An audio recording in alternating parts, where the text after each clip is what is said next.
Thank you po ulit, Ma'am Rachel. Ayokong mangyari, mga AFP, makinig kayo. Ayokong mangyari yung ginawa ng mga institusyon sa mga Pilipino. Huwag niyong gagamitin yung batas laban sa mga taong bayan. Makinig kayo ha, kasi galit ako. Galit ako. Ngayon, ayaw ko na isa dito masaktan. Ayoko na isang Pilipino ito masaktan. Tandaan nyo, ilagay nyo sa utak nyo. Ang sino man masaktan sa inyo, tawagan nyo kami ni Buhay. Ikentay na Remetran. Tawagan nyo kami. The moment na may isang Pilipino rito, ang masaktan, isa lang ang requirement ko. Strike one lang. May isa lang pokpokin dito, may isa lang itirgas dito, may isa lang iposas dito. I will declare a people's revolution. Lahat tayo.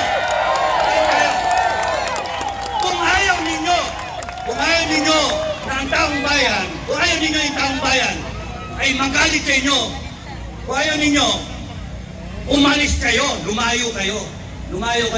Your purpose here is to serve and protect. You protect the people. Hindi yung kayo ang magsasakit sa tao. Hindi yung kayo ang mambabambo, mantitirgas kayo. Subukan nyo, isa lang. Alam nyo ba, that's my first order. Isa lang ang saktan dito, sabihin ko sa akin. Tatayuan namin kayo. Isa lang. Kaya pagka meron dito na masaktan, meron dito, it will be in effect a people's revolution. And babalik ako sa gobyerno. Mag-a-apply ako sa gobyerno. Babalikan ko kayo lahat sa gobyerno. Mag-a-apply ako janitor. Oh, sino yung mga janitor ko? Mga janitor, taas sa kamay. Ano yung janitor? Taas sa kamay. Alam nyo bakit janitor applyan ko? Lilinisin ko! Correct. Lilinisin ko ang angas ng gobyerno. Lilinisin ko ang bulok ng sistema. Papatayin ko lahat. Kaya nga, ang isipin ninyo, kailangan ko ang sovereign will ninyo. Ibalik natin ang death penalty. Ibalik natin! Ang sino man gumalaw sa inyo, kaaway natin. Huwag kayong papayag na upakan tayo. Huwag kayong papayag na upakan kayo. Wag. Bansa nyo to. Hindi kayo alipin sa bansa ninyo. Hindi kayo kriminal sa bansa ninyo. Kami naglukluk yan. Ngayon, pangalawa. 3 araw ko nang pinipigilan ang FGF sa Mindanao. Kating-kati na sila. Kaya sinabi ko sa kanila, kung merong masaktan dito, babakas ang buong Mindanao. Babakas sila. Totoo yan. Nakahanda sila. At kung gusto ninyo ng civil war, magkakaroon tayo ng civil war. Putang ina ninyo, tatakotin nyo kami. Putang ina ninyo, saan galing ang kapangyarihan? Saan? Dito, sa Philippines, sa taong bayan. Saan? Sino nag-aproba ng konstitusyon? Taong bayan. Sino ang sumumpa sa konstitusyon? Presidente, down the line. AFP, PNP, Presidente, Vice President, Senator, Congressman. Lahat kayo sumumpa na you will uphold the Constitution. Anong ginagawa nyo? Bakit yung binababoy? Tama ba na ang mandate ninyo ay kumampi kayo sa dagadik? Tama ba na kumampi kayo sa magdanakaw? Sa mga buhaya? Tama? Tama! Kaya kung ako at kami, hindi kami pwedeng janitor para linisin. Mag-apply kami sa slaughter. Alam niyo yung slaughter? Tatayan! Makatay ng baboy! Makatay ng baboy! Upakan namin lahat. Tatayan ng buhaya! Baboy naman, binaboy tayo. Kaya, tandaan nyo mga kababayan, isa lang ang saktan sa inyo. Isa lang. Why? Because sa FGF, ang aming simulain at ang aming usapan, we protect each other. It is about time that the Filipino people protect each other. We protect ourselves from tyrants, from magnanakaw, mga droga na yan, mga buhaya, at kung kayo, AFP at PNP, magpapagamit kayo sa mali na katwiran at gagamitin yung batas laban sa amin na kami naman ang gusto namin ipatupad yung batas na yan. Eh, bakit nyo kami aawayin? Isa lang ang pukpukin nyo sa amin. Isa lang masaktan. Lahat kayo, lalabanan namin. Sino?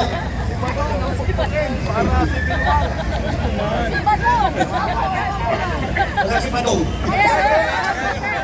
Oh, Badong! Badong! Pinapanood kita. Oh, pinapanood kita. Kaya hindi ang una yung pukpukin. Oh. Ngayon, tama pa, pagka nakasakay kayo sa sasakyan, na pagka-flat tire na, papaandalin nyo pa yung sasakyan? Hindi na! Tama ba na ipipilit paandalin yung sasakyan? Kung sino man yung driver na yan, patatakbo yung sasakyan? Hindi. Hindi! Anong gagawin? Normal. Ipapalit mo yung spare tire! Correct!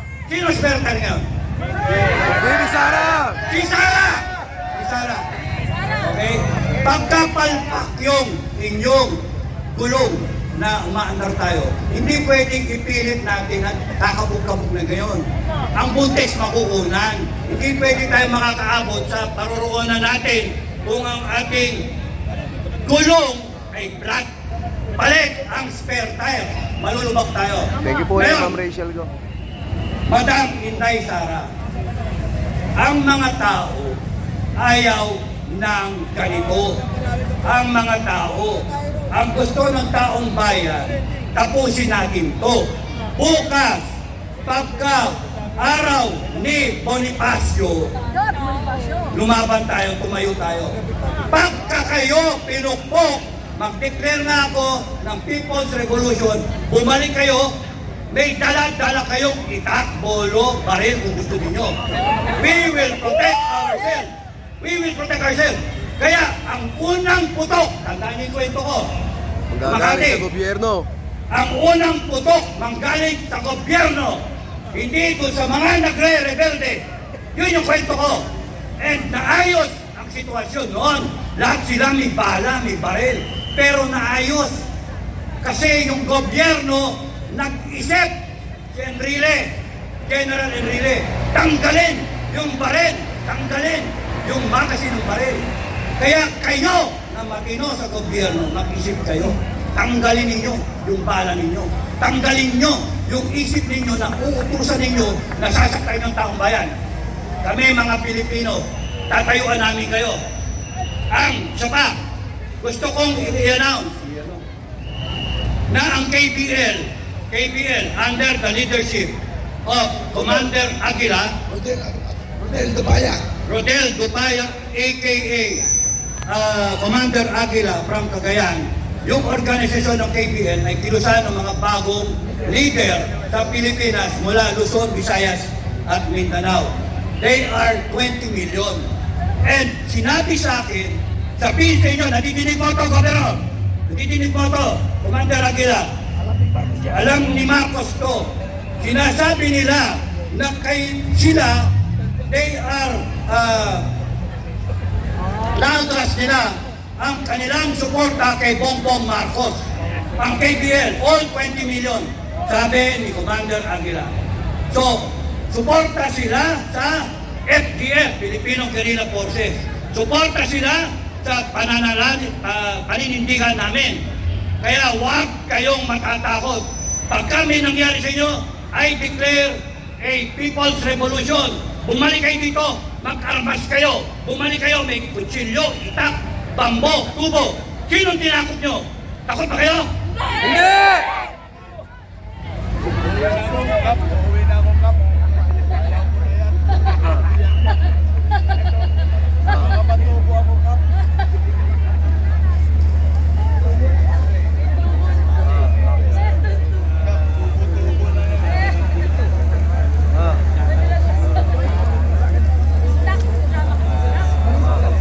Wait lang po ha.